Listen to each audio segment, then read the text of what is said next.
What's the difference? Adiabatic versus gate-based quantum computing. Imagine trying to find the lowest point in a mountain range. One way is to slowly walk down the slopes, letting gravity guide you. The other is to take precise steps, carefully navigating the terrain. These are like the two main paths in quantum computing. Today, we're exploring how these methods differ and what they mean for the future of quantum technology. Adiabatic quantum computing works by gradually changing a quantum system from a simple starting point to a more complex one that solves a problem. Think of it like slowly turning a dial, so the system stays in its lowest energy state, or ground state.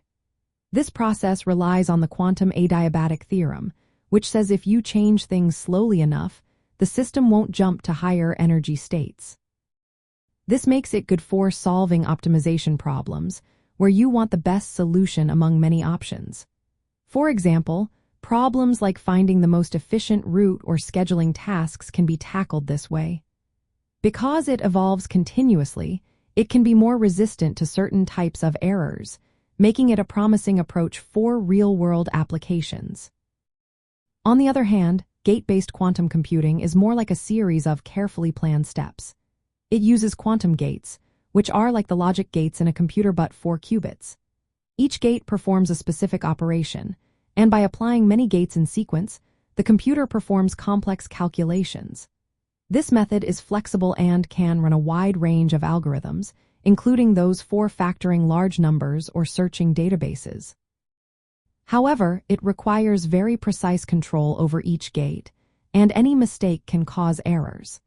Maintaining coherence and reducing gate errors are big challenges here, but this approach is considered the foundation for universal quantum computers.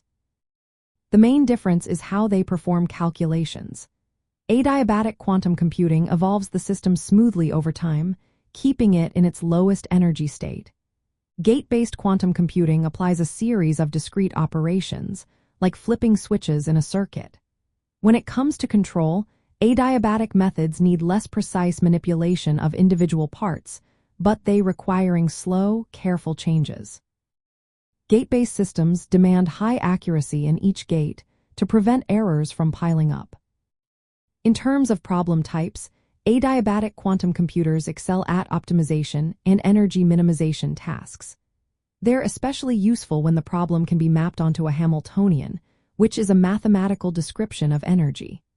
Gate-based quantum computers are more versatile, capable of running a broad set of algorithms for different purposes, including cryptography, simulation, and data analysis.